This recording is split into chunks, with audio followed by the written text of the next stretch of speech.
C'est une prophétie dont le temps est déjà fixé. Elle marche vers son terme, elle ne mentira pas. Si elle tarde, attends-la, car elle s'accomplira. Elle s'accomplira certainement.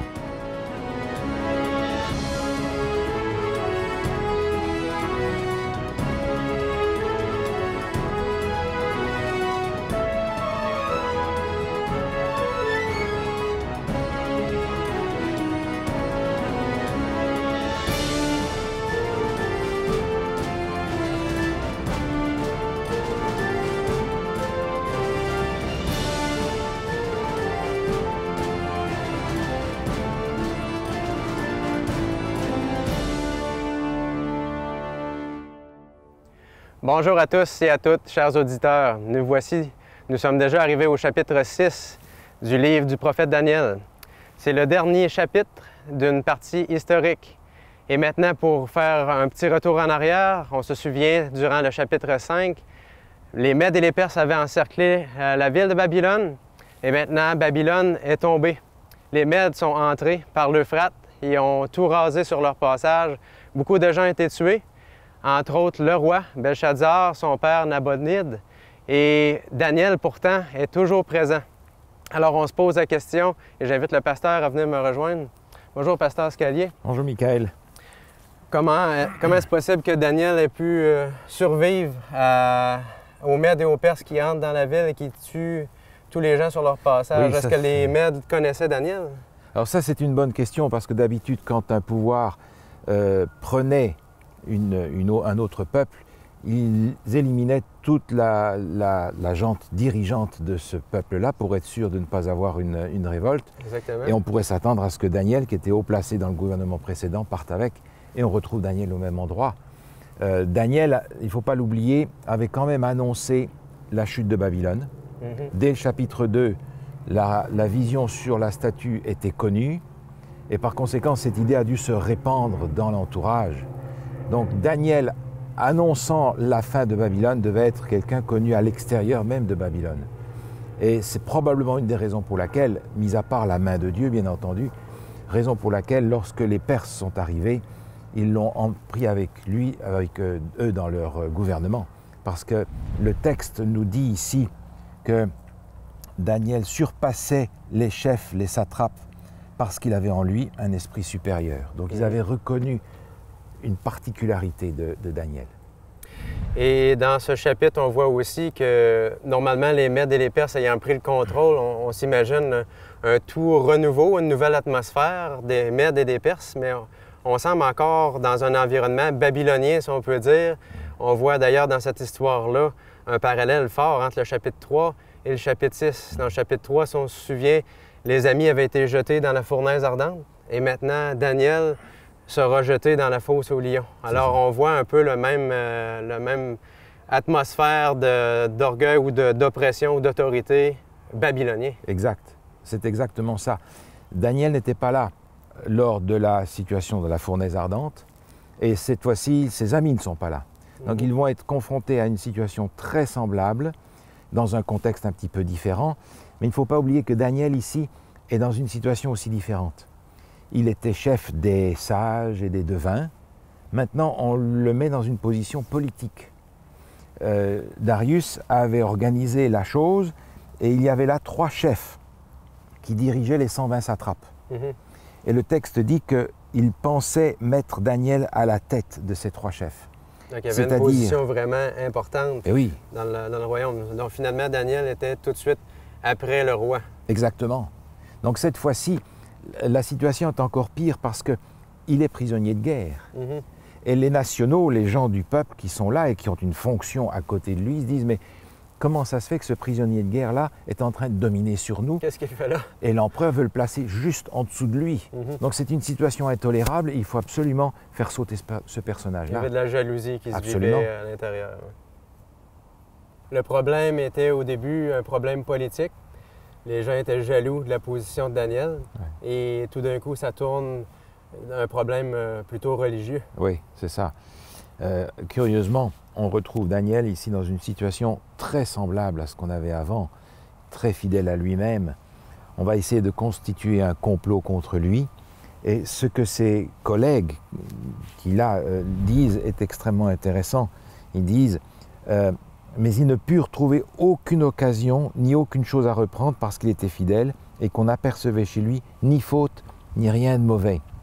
Donc ils vont aller dans une autre direction et ces hommes dirent nous ne trouverons aucune occasion contre ce Daniel à moins que nous n'en trouvions une dans la loi de son Dieu. Ils vont donc fabriquer une loi religieuse de manière à pouvoir se trouver en opposition avec Daniel et accuser Daniel de rébellion alors que c'est lui qui est fidèle.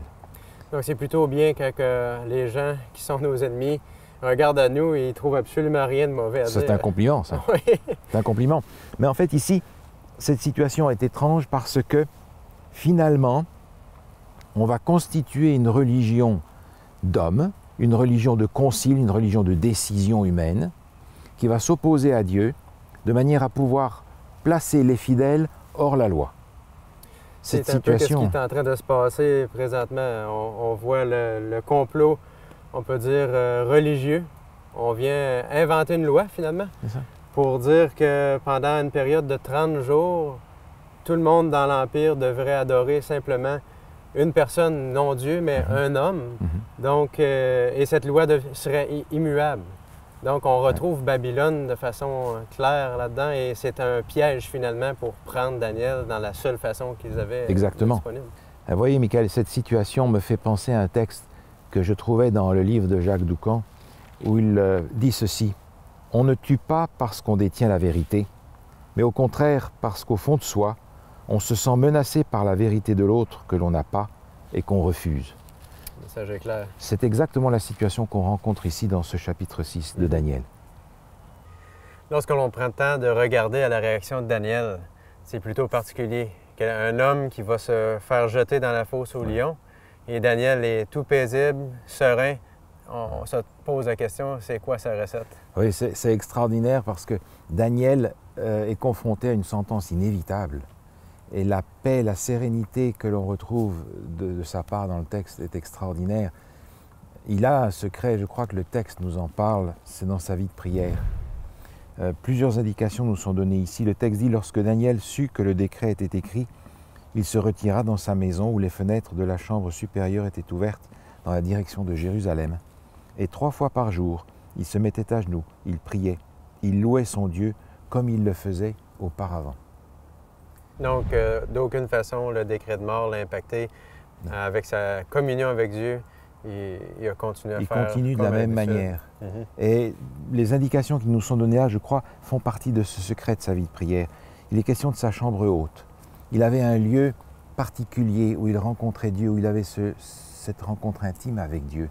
Et Jésus propose la même chose d'ailleurs. Dans l'Évangile selon Matthieu, au chapitre 6 et au verset 6, Jésus dit « Mais quand tu pries, entre dans ta chambre, ferme la porte et prie ton Père qui est là dans le lieu secret. » Daniel avait ce lieu secret où il rencontrait Dieu, c'était sa chambre haute. Et puis il nous a dit qu'il se tournait dans la direction de Jérusalem. Il n'y a rien de magique dans ce sens-là. Mais l'origine de cela se trouve dans la prière de Salomon lors de la dédicace du temple. Salomon avait déjà prévu que le peuple serait infidèle, que le peuple sera déporté.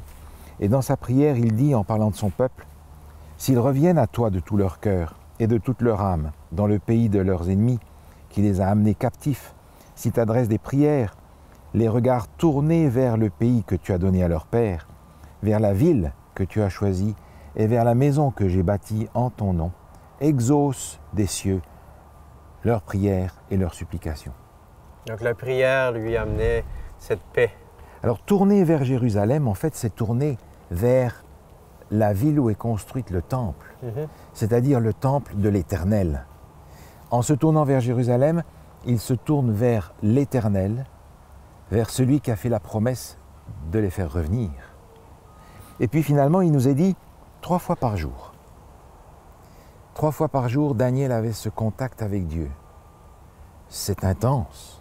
C'est intense et on comprend que derrière cette intensité, il y a la volonté de résister à ce à quoi il est exposé. Et dans le livre des psaumes, le psaume 55 mentionne ça aussi, où il est dit, au verset 18, « Le soir, le matin et à midi, je soupire et je gémis, et il entend ma voix. » C'est exactement ce que Daniel faisait. Et il nous est dit qu'il se mettait à genoux. C'est-à-dire que la position du corps reflétait l'état d'esprit dans lequel il était. Il n'y avait personne pour le regarder. Et pourtant, il venait à genoux devant Dieu comme devant son maître. Et cette attitude-là est l'attitude de son état d'esprit vis-à-vis de Dieu. Et puis finalement, il nous est dit qu'il le faisait comme auparavant. C'est une habitude, ce n'est pas une routine. Daniel avait ce contact habituel avec Dieu. Ce qui fait qu'il était très proche de Dieu et que Dieu était très proche de lui. Et je pense à ce texte qui est tiré du livre Vers Jésus où l'auteur dit ceci. Prier, c'est ouvrir son cœur à Dieu comme on le ferait à son plus intime ami. La prière ne fait pas descendre Dieu jusqu'à nous, elle nous élève jusqu'à lui. Je crois que c'est là le secret de la vie particulière de Daniel. Daniel, donc, est dénoncé par ses collègues pour avoir continué de prier 3 fois par jour. Ça nous rappelle, en fait, le chapitre 3, où ses amis avaient, eux aussi, été dénoncés parce qu'ils avaient refusé de se prosterner devant la statue. Ils ont été jetés dans le feu. Et là, il arrive un peu la même histoire à Daniel. Et sa fidélité envers Dieu, finalement, devient un reproche. Oui, c'est ça. En fait, dans cette situation, l'objectif est de rendre illégale la fidélité et la religion d'après les Écritures. C'est assez inconcevable, mais cette histoire se reproduit dans l'histoire. Et lorsqu'on lit le récit, le roi Darius semblait vouloir sauver Daniel, mais malgré tout, on connaît l'histoire, il a été jeté dans la fosse aux lions. Daniel a été jeté dans la fosse aux lions. Le roi a, semble-t-il, voulu le sauver. Le roi fut très affligé quand il entendit cela. Il prit à cœur de délivrer Daniel. Mais avant la fin de la journée, il fallait que la loi soit appliquée. Puisqu'elle était immuable. Immuable. Et cependant, dans le texte, on trouve quelque chose d'intéressant dans la bouche de Darius. Il dit « Puisse ton Dieu que tu sers avec persévérance te délivrer ».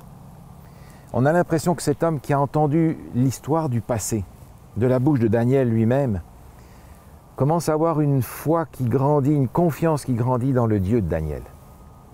Lorsqu'on lit le commentaire de Darius, on a l'impression qu'il s'attendait à une espèce de miracle, comme Daniel aurait pu lui raconter. Oui, il faut dire que c'est une situation quand même assez dramatique. On est habitué à cette histoire, mais la fosse aux lions en question n'est probablement pas une de ces belles petites pièces bien nettoyées comme on les voit parfois sur les représentations qu'on fait pour les livres d'enfants. Il devait y avoir des restes des cadavres des gens qui sont passés là avant. C'est un endroit qui devait puer, qui était sombre, qui était probablement une cavité naturelle où les lions tournaient là depuis longtemps. Donc Daniel, déjà en descendant dans la fosse aux lions, vit véritablement un cauchemar. Ce n'est pas un endroit confortable. Daniel ne va pas nécessairement prendre un lion comme oreiller et dormir du sommeil du juste toute la nuit. Cependant, on est étonné de la réaction du roi. Ça n'a aucun sens. Le matin, il vient à la fosse aux lions, mais pourquoi faire? Daniel a été mis dedans. Il a passé toute la nuit réveillé, malheureux, en deuil. Et cependant, il s'approche de la fosse et il demande « Daniel, serviteur du Dieu vivant, ton Dieu que tu sers avec persévérance, a-t-il pu te délivrer des lions ?» C'est insensé, il vient avec d'autres, il n'est pas tout seul. Et les autres doivent rigoler derrière lui en disant « Mais qu'est-ce qu'il croit, lui? Qu'est-ce qu'il croit ?» Et on peut imaginer la réaction de toute cette cour qui est là, quand on entend du fond de la fosse, le verset suivant. « Au roi vit éternellement, mon Dieu a envoyé son ange et fermé la gueule des lions, qui ne m'ont fait aucun mal, parce que j'ai été trouvé innocent devant toi, devant lui et devant toi non plus. Au roi, je n'ai rien fait de mauvais. » Donc Dieu ferme la gueule des lions. Dieu ferme la gueule des lions et vous imaginez un petit peu l'ambiance à cet endroit-là. Ceux qui ont comploté, qui semblaient avoir réussi leur affaire, sont morts de peur. D'ailleurs, le roi Darius comprend qu'il s'est fait tromper.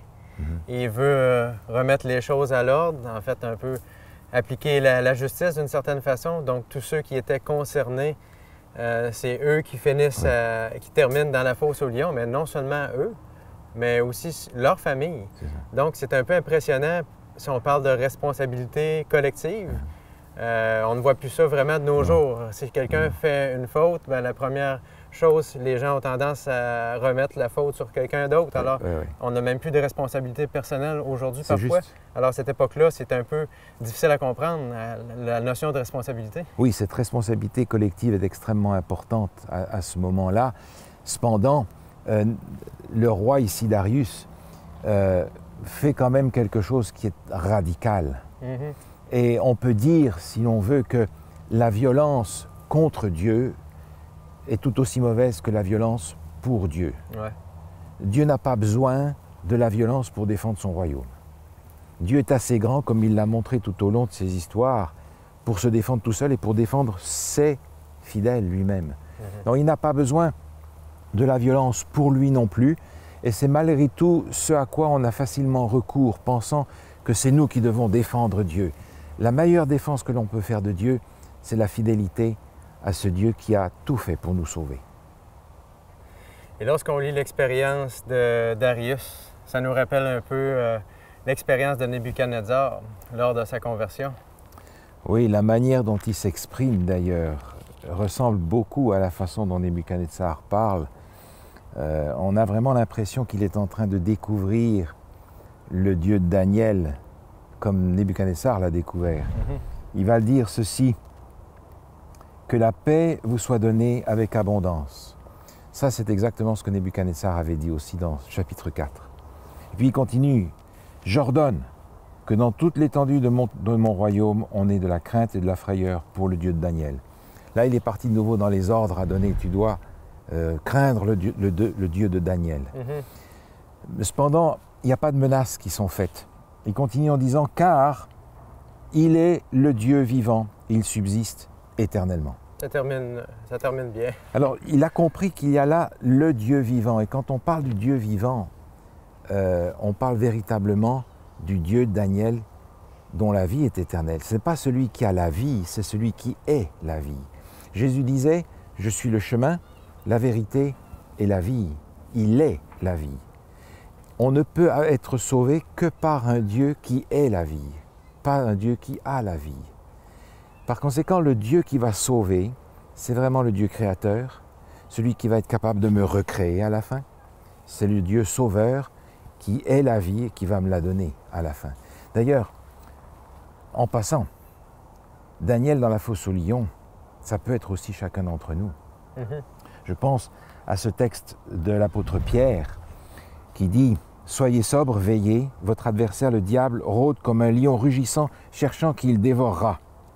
Résistez-lui avec une foi ferme, sachant que les mêmes souffrances sont imposées à vos frères dans le monde. On peut dans une certaine manière se trouver nous aussi dans la fosse aux lions et inviter à réagir comme Daniel a réagi, avec une foi ferme. Tout à fait. Et lorsqu'on lit cette histoire qui est arrivée à Daniel, on a l'impression que Daniel ressuscite. Il sort de la fosse aux lions, on dirait qu'il sort du tombeau. Exactement. D'ailleurs, il n'est pas difficile de faire le lien entre l'expérience de Daniel et la fin de la vie de Jésus. D'ailleurs, dans le livre des psaumes, le lien est fait d'une façon immanquable. Dans le psaume 22, qui est d'ailleurs un psaume messianique, c'est dans ce psaume qu'on a cette phrase que Jésus va dire sur la croix: mon Dieu, pourquoi m'as-tu abandonné? Dans le même psaume un peu plus loin, parlant de ceux qui sont en train de le mettre à mort, il est dit: ils ouvrent contre moi leur gueule, semblable au lion qui déchire et rugit. Donc la fin de la vie de Jésus ressemble beaucoup à la situation que l'on a ici. On a par exemple un complot qui est fait contre Daniel, qui est fait contre Jésus, et qui est fait par les proches de Daniel. Complot fait aussi par les proches de Jésus. Et ce complot va amener à une sentence de mort qui est incontournable. Le gouverneur va essayer de délivrer Daniel. Le gouverneur romain va essayer de délivrer Jésus. Il ne va pas y arriver non plus. Et en réalité, Jésus va mourir non pas pour une question religieuse, mais pour une question d'État. Et ici, on a aussi une question d'État qui est invoquée pour mettre Daniel à mort. Il va être mis à mort, il va ressusciter, et le matin très tôt, on va aller chercher Daniel dans la fosse aux lions. Très tôt, le dimanche matin, Jésus va ressusciter. Et finalement, la bonne nouvelle de la résurrection de Jésus doit être proclamée dans le monde entier. Mais la bonne nouvelle de ce qui est arrivé à Daniel, Darius veut la proclamer au monde entier aussi. Dans Daniel au chapitre 6, au verset 25, il dit après cela, le roi Darius écrivit à tous les peuples, à toutes les nations, aux hommes de toute langue qui habitent sur toute la terre. Cela nous rappelle le mandat missionnaire que Jésus donne à ses disciples pour annoncer la bonne nouvelle. À la fin de l'évangile selon Matthieu, il est dit « Allez, faites de toutes les nations des disciples, les baptisant au nom du Père, du Fils et du Saint-Esprit, et enseignez-leur à observer tout ce que je vous ai prescrit. » Ce mandat missionnaire, il est pour tous. De la même manière que Darius voulait faire connaître la bonne nouvelle du Dieu vivant à toute la création. Donc, il y a donc un parallèle extrêmement intéressant ici qui donne à cette histoire de Daniel dans la fosse aux lions, histoire bien connue cependant, une tournure particulièrement messianique. Donc, nous en sommes à la fin du chapitre 6 et en même temps à la fin de la section historique du livre de Daniel. Et maintenant, ça se termine pas de n'importe quelle façon, ça se termine dans la victoire. Oui, ça se termine dans la victoire, comme ça a commencé d'ailleurs. C'est intéressant de voir que cette partie historique est encadrée par une référence à Cyrus. Vous vous en souvenez, à la fin du chapitre 1, il nous était dit que ainsi Daniel prospère jusqu'au temps de Cyrus.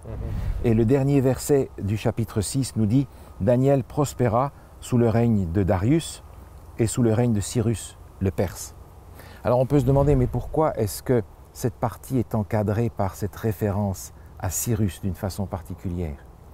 C'est que Cyrus joue un rôle particulier dans les Écritures.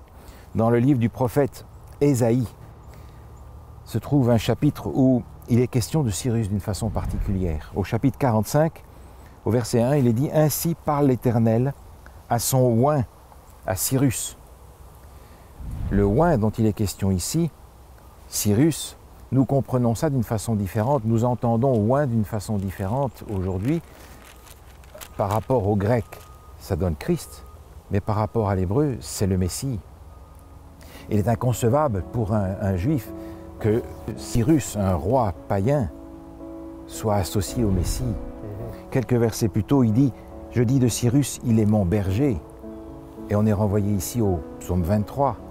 Un petit peu plus loin dans le même chapitre, il est dit « C'est moi qui ai suscité Cyrus dans ma justice, et j'aplanirai toutes ses voies. Il rebâtira ma ville et libérera mes captifs sans rançon ni présent, dit l'Éternel des armées. » Autrement dit, le lien entre Cyrus et Jésus est très fort, parce que l'un et l'autre sont les libérateurs du peuple. Et je crois qu'aujourd'hui encore, nous sommes interpellés parce que nous avons besoin d'un libérateur. Nous avons besoin d'être libérés du péché, libérés de cette mentalité babylonienne du salut par les œuvres. Et aujourd'hui, ce n'est pas Cyrus qui nous libère, c'est Jésus-Christ lui-même qui nous propose la libération du péché, lui-même qui a porté le prix pour cette libération. Il nous invite à le recevoir comme notre Sauveur et comme notre Seigneur. Bonjour, je suis Wayne Atwood, président de Mieux Vivre. Ça me fait plaisir d'être avec vous aujourd'hui. Bonjour, je m'appelle Michael Cloutier et je suis vice-président de Mieux Vivre depuis 1 an déjà et ça me fait plaisir de faire partie de l'équipe. Cette année, nous avons fait une nouvelle expérience, celle d'enregistrer une série d'émissions à l'extérieur. Nous avons choisi la belle saison d'automne où il y a beaucoup de belles couleurs. D'ailleurs, ça a été très enrichissant et motivant de travailler en collaboration avec le pasteur Scalier. Depuis 2009, Mieux Vivre produit des émissions qui sont disponibles gratuitement sur notre site Web. Et vous savez, même si c'est gratuit, il y a évidemment des coûts associés. Donc, pour nous permettre de continuer, nous vous invitons à nous soutenir financièrement.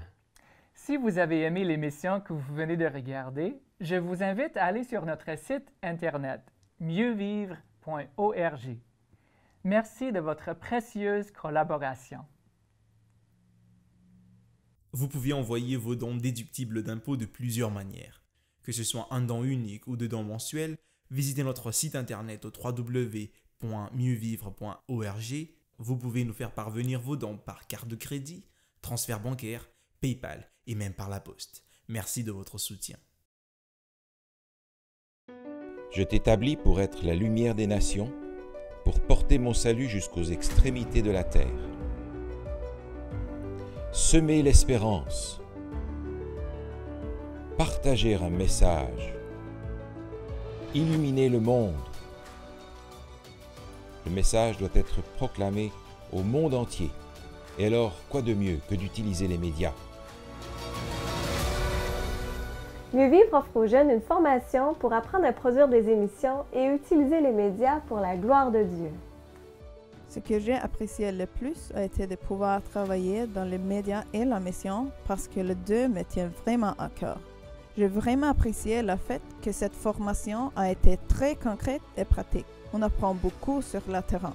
J'ai bien aimé cette approche car tout en apprenant, je fais quelque chose d'utile qui sera publié et qui pourra annoncer l'Évangile. Passionné pour la mission? Passionné pour les médias? Ce programme est pour toi. Sur le plan spirituel, j'ai appris à dépendre davantage de Dieu, à ne pas limiter sa puissance. Et j'ai appris aussi que Dieu s'intéresse à la technologie. Il a créé des choses tellement plus compliquées que notre matériel de production. Alors, il connaît tout ça. Et c'est vraiment incroyable d'avoir les meilleurs techniciens et les plus grands designers prêts à répondre à chaque prière. Bonjour, je m'appelle Wayne Atwood et je suis le président de Mieux Vivre. Nous sommes heureux de pouvoir offrir l'opportunité aux jeunes qui le désirent d'utiliser leur temps et leur talent pour le Seigneur. Jésus a dit « Je suis la lumière du monde ». Voulez-vous collaborer avec nous pour répandre cette lumière? Voulez-vous répondre à l'appel du Seigneur et illuminer le monde? Êtes-vous passionné par les médias et par la mission? Si tel est votre cas, je vous invite à nous contacter à Mieux Vivre pour en savoir plus sur notre programme de missionnaires multimédia.